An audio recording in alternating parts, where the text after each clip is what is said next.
saya baru sadar semua kegiatan itu memang awalnya niat. Kenapa? Di sini you bisa sembunyikan niat membuat apa saja, tetapi di padang mahsyar yang layarnya super besar itu, niatnya muncul dalam bentuk subtitle. Ada kreditnya di bawah. Ini dulu niatnya begini, begini, begini. Dan itu dibaca bukan hanya oleh malaikat, dibaca oleh semua orang bahkan yang tidak mengenal kita. Kira-kira sebentar. Luar biasa, saya teringat Kak, salah satu hadis innamal a'malu binniyati gitu ya Kak.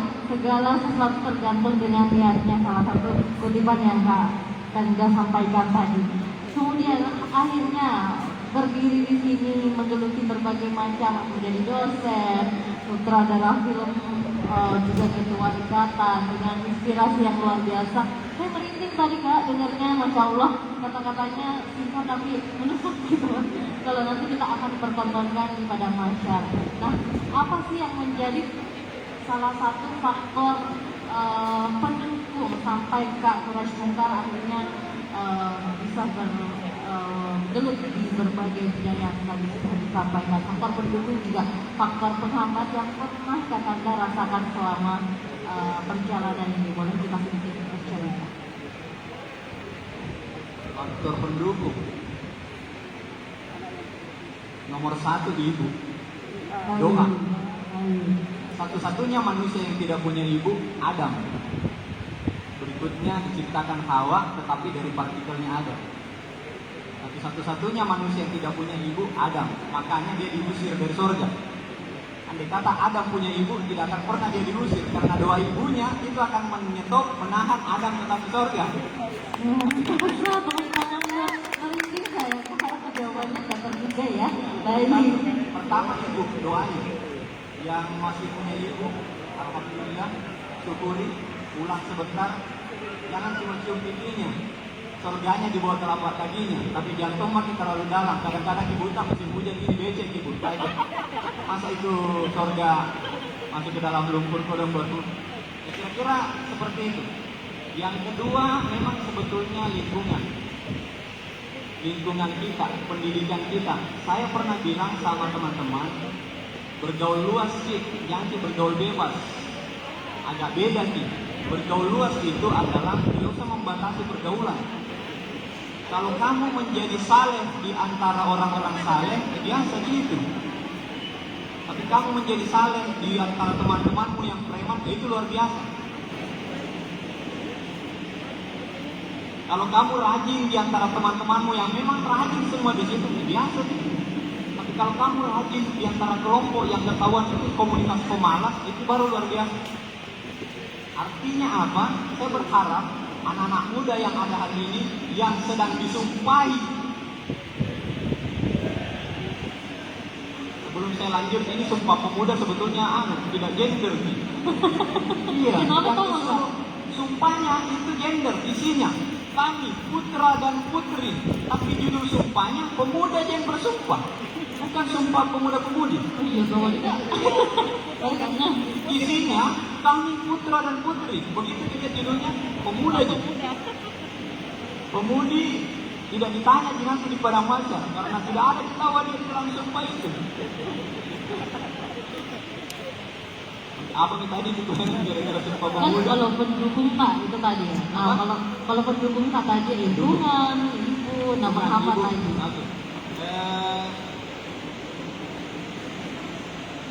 Apa ya? Teman. Tadi yang lingkungan. Teman itu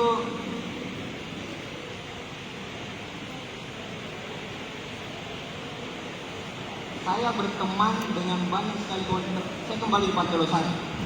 Hampir semua tabe, sekali lagi tabe, hampir semua PSK. Dulu di zaman saya, seluruh bencok itu berkumpul di Karbosi. Oke, baik. Ada yang senyum-senyum. Aku bilang senyum-senyum malah ketawa gitu. Hampir semua kenal saya dan setiap jam 2, jam 3 malam itu datang buat alpukat di tempat saya dan seterusnya. Waktu itu saya lama merokok. Saya perokok. Berhenti sekitar 96 karena kecelakaan, masuk rumah sakit. Setelah itu dokter bilang, ya sudah nih, daripada paru-paru kena dan seterusnya. Waktu itu sebetulnya yang membuat saya susah berhenti merokok, apa alasanku ini kalau katanya temanku? Karena satu kampus teman bilang, kok kayak bencong, gak merokok. Ketemu, begitu juga semua yang lain. Begitu saya jualan di pantai, berkenalan dengan puluhan bencong yang ada di Karebosi. Setiap malam tidur, bahkan kubonceng pulang ke rumahnya. Ada yang di Sudiang, ada yang sampai ke Pangkalasan dulu dan seterusnya. Akhirnya saya tahu jawaban apa yang saya harus jawab kalau temanku tanya saya, kok kayak bencong, udah merokok. Saya bilang, bos, 30-an lebih kenalanku bencong, akrab sama saya, seketiduran dengan saya. Tidak ada satu pun yang tidak merokok. Jadi kalau kau merokok, kok kayak bencong. Tapi yang merokok makin terus, gak apa-apa kan. Ini yang bertanggung jawabkan sih. Bukan di saya. Itu. Nah, jadi pertama doa ibu, lingkungan, teman, yang terakhir pendidikan. Pendidikan, cuma saya ngeri di Indonesia ini yang membuat kita miskin itu pendidikan. Kalau saya antar bisa tak berdiri,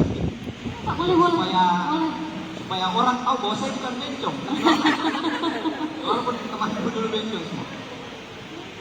Kalau saya antar anakku, mulai anak pertama sampai yang ketiga, baik dia tamat TK dulu maupun SD. Setiap saya antar ini pulang, terima ijazahnya, tamat nih. Mulai dari ujung perumahan sampai di dalam, ibu-ibu itu menyapa. Wih, tidak dirasa tahu bang, tamat nih sedang. Besok kakaknya lagi santar, terima ijazah SD. Wih, tidak dirasa nih, 6 tahun tamat nih. Dalam hatiku, bapak ibu yang tidak rasa, saya ini tiap hari kuantar jemput. Mamanya tiap hari ngasih kodok baju nih. Kalau tidak kering tom nih, basah nih, ditaruh dulu di atas kompor, kasih begini-begini, bersetrika lagi. Apa tidak terasa? Pendidikan itu membuat kita menjadi miskin di Indonesia. Kenapa? Saya mau uji di sini. Yang orang tuanya bapak tak atau ibu tak, yang saudaranya lebih dari 5 atau lebih, angkat tangan. Yang ibu dan bapak tak itu bersaudara 5 atau lebih, angkat tangan. Angkat tangan tak, jangan malu-malu. 1, 2, 3, 4, 5, 6, 7, 8, 9, 10, 11, 12. Sekarang saya mau tanya pertanyaan kedua. Yang sekarang bersaudara, yang sekarang saudaranya lebih dari 5, angkat tangan. 2 nih. Apa artinya? Orang dulu itu tidak pernah peduli mau bayar anak sekolah semua nih. Tetangga saya, orang tuanya tidak punya sekolah, anaknya profesor 4 orang dengan berbagai macam level. Anaknya yang profesor teman saya semua itu 4 orang, sekarang anaknya masih SD, pusing di kepalanya. Saya bilang, dulu bapakmu yang petani, sekolah kok sampai 4 jadi profesor, tidak ada di persoalannya. Sekarang kau yang sudah profesor, baru 1 anakmu, kakakku baru 2, masih SD semua anakmu, pusing aku, selalu mengeluh. Wah, dia naik bisa jadi SPP. Wah, dia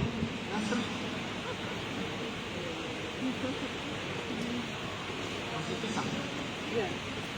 Dulu kakekku tidak ada sekolahnya, nenekku tidak ada sekolahnya, tapi apapun PR-ku bisa bantu dia jawab.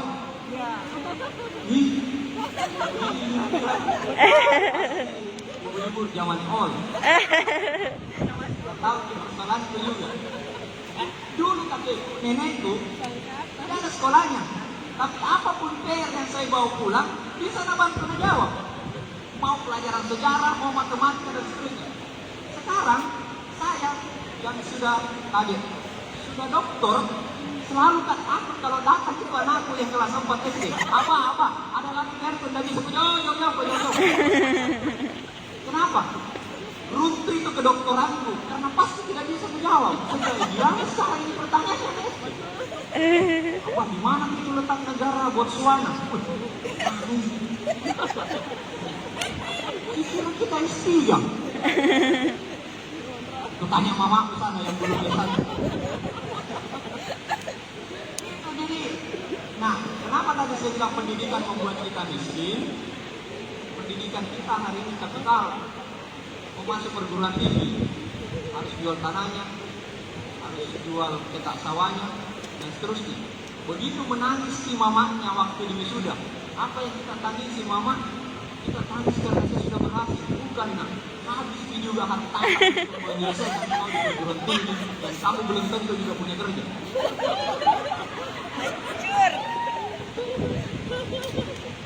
Bilang nih anaknya yang kedua, mama mau ke adik, oh saja dua nak, susah banget bayar SPP mu dan seterusnya. Enggak aja mama, gratis juga di sekolah. Iya, tapi setiap tahun kau ganti baju baru. Ada yang tidak siap tahun, pulang main bola tersangkut, robek dan seterusnya. Ganti, tidak ditangani oleh bos karena bos. Pendidikan membuat kita mengerikan, apalagi sampai ke jenjang level tertinggi, itu mengerikan. Jadi doa ibu, teman, lingkungan, dan pendidikan. Baik, luar biasa tentunya. Boleh terakhir Kak, closing statement dari Kakanda untuk pemuda-pemudi berbahaya sore hari ini. Ya. Saya tadi pagi sebelum berangkat singgah di Warkop dulu, ketemu dengan pemuda-pemuda yang tidak berbahaya di samping kantor pos besar di Makassar. Terus saya bilang, kok tidak berbahaya jadi semua. Kenapa? Ya, kok tidak ada di Pindrang. Karena orang anak-anak muda yang berbahaya itu sekarang kumpul di Pindrang.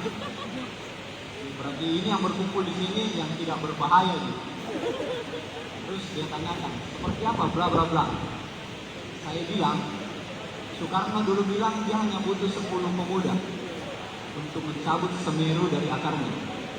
Nah, kita ini di Indonesia jutaan pemuda, biar juga tiangnya Masjid Agung di Jepang tidak bisa kita kasih goyang-goyang. Apa yang saya mau sampaikan, ternyata kita sekarang unggul di wilayah kuantiti. Jumlah kita banyak, tapi kualitas kita, saya takut sebetulnya kalau besok datang Belanda, dan tahu siapa yang tinggal untuk melawan. Kalau besok, bukan Belanda, kalau besok datang lagi negara-negara penjajah itu, saya tidak tahu berapa mati pemuda yang berani kemudian bilang saya Indonesia. Saya tadi di belakang lihat Fajar. Berapa bulan lalu saya ketemu Ridwan Alimudi di sana.